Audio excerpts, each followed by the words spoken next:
When it comes to obstacle avoidance on the Mini 5 Pro, do we rely on them 100% or do we use caution at all times?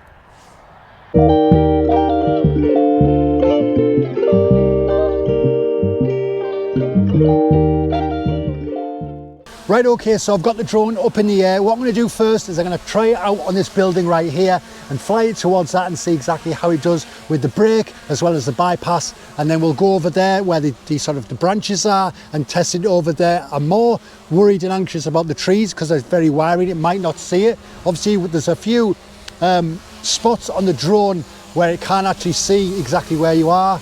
Obviously below it can, above it can, but around here it's not actually seeing where I am. It's not going low or anything like that. Obviously as soon as I put my hand in the way, it is sort of moving, but there are sort of blank spots or whatever, blind spots on the drone. So you just need to be careful when you're flying your drone that you make sure the sensors are pointing at what you're flying to. But yeah, I'm going to try it on this building, so let's do that. Now when it comes to doing tests like this is the most anxious I've been regarding this sort of stuff, because obviously potentially you could damage your drone. Fingers crossed that doesn't happen today, but I'm going to fly towards it. It shouldn't happen with this one because it's a solid structure. The sensors should see that. So we'll fly towards this and see exactly what it does. So here we go. This is just on bypass.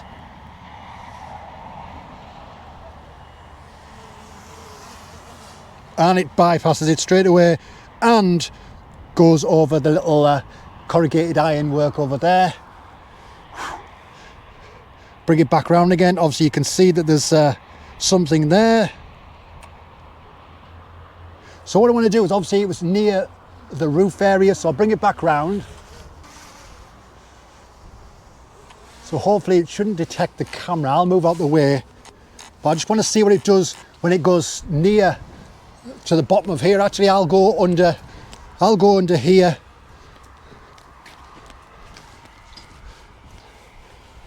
So obviously I want it to come sort of towards this sort of area and see what it does. Obviously there's a big open space here. Will it sort of slow down and do what it did before and go over the roof, or will it try and come into this area? We will find out now.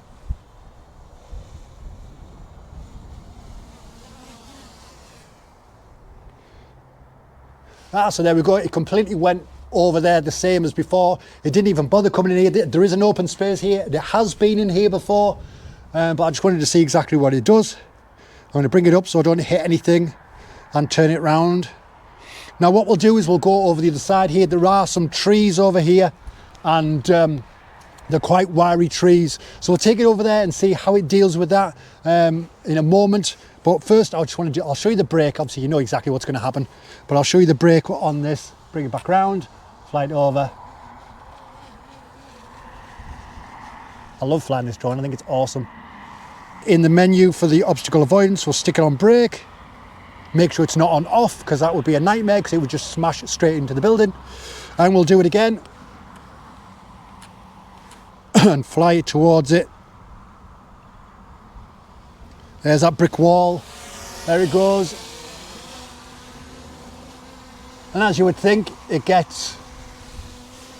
Let's have a look. So he reckons it's 2.4 meters downwards, but that's probably about 2 meters away. So it's 2 meters away from the building. So now what we'll do is we'll go over here and test it over near these trees. So see you in a second. Right, okay, so I've got the drone back up and I've got it over near these sort of these trees. Obviously there's no leaves on the trees. They're very, some are very thin. There are some dark patches, so hopefully you'll pick that up.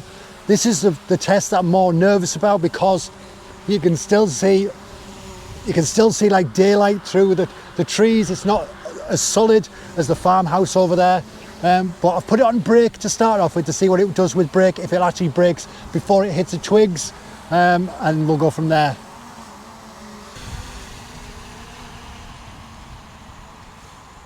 So yeah, as soon as I did it quite slowly because I'm a bit anxious when it comes to doing that. I just don't want to break my drone. But as soon as I got there, let's have a look. I mean, as you can probably see on the camera, there are these fine branches on here and on here. But I think because of the bulk of the tree behind, it's seeing that and stopping it from flying. So what we'll do is we'll back it up and we'll give it a go on the bypass. Again, I'm going to take it quite slowly because I'm sort of a bit worried about damaging my drone.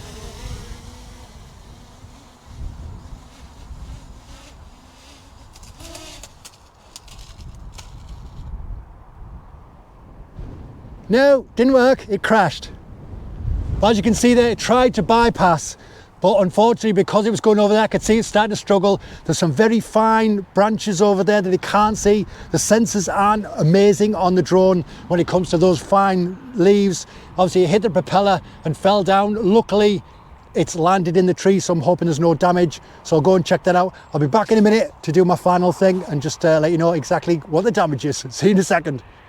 So you'll be pleased to know that it's all fine and dandy. There it is, flying, the gimbal's fine, the propellers are fine. Luckily, it managed to sort of hook itself with the legs on it in the tree. And it was right up above. I had to climb the tree. That was a nightmare. But yeah, that test didn't work as I expected. Well, it worked exactly as I thought it would be.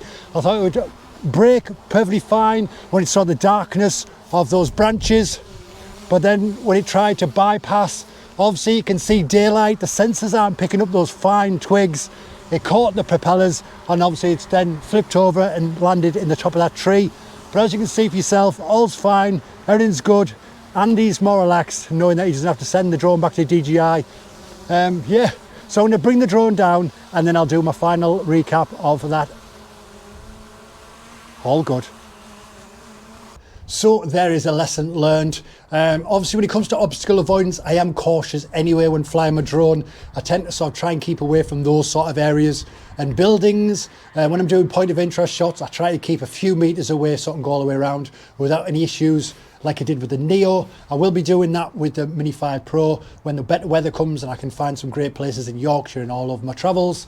But yeah, when it comes to big structures such as this farmhouse, obviously it's a big dark structure so the sensors can see it, the sensors can move out the way, and it did a great job of going over the top when I was going near the small window, and obviously this big sort of entrance here, this doorway that I'm at the moment, it didn't come through here, it avoided it completely, it went straight over the roof as well.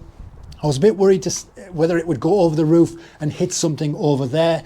There are sort of power lines, there are other lines, telephone lines over there as well. So I was hoping that it wasn't going to hit any of those, and it didn't. So my main concern wasn't really the buildings. It was more to do with those wintry trees, the thin branches, because it can see this trunk, it can see the bulk of the branches, but it can't see those very fine twig-like branches. Obviously when it's the better weather, when you've got all the leaves, then you can see it a lot better. But yeah, that was my biggest worry, and now that's why I did it the second. I knew for a fact it would probably have an issue. It braked fine. When it came up to that big bulk of sort of branches and trunk, it stopped within a decent sort of distance. But then when I did it on the bypass, my heart was in my mouth the entire time because I thought it's starting to rise. It's having a bit of an issue trying to figure out what's going on. It can see something's there, but obviously there was the finer branches that caught the propellers. It then dropped and I had to climb a tree to get it. And yeah, as you saw, it's perfectly fine. Everything's fine. The gimbal's fine. I don't need to send it off. It just hit the, luckily it hit the propellers. Obviously that stopped it completely and it just sort of fell down in the branches, and the actual sort of front legs with the hooks hooked onto the branches and stopped it falling down in all the mud and the horse poo, which was a bonus. I didn't really want to get it out of that.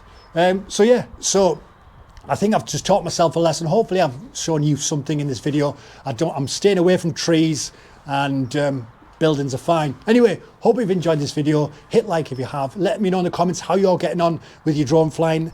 Do you do that sort of thing? Have you tested your drone on certain environments, on big buildings, small buildings, different sort of trees? How have you gotten on with that? Let me know in the comments, and don't forget to hit that subscribe button because it helps push these videos out to more people. Anyway, thank you so much for watching. Take care of yourself and happy flying. Bye bye.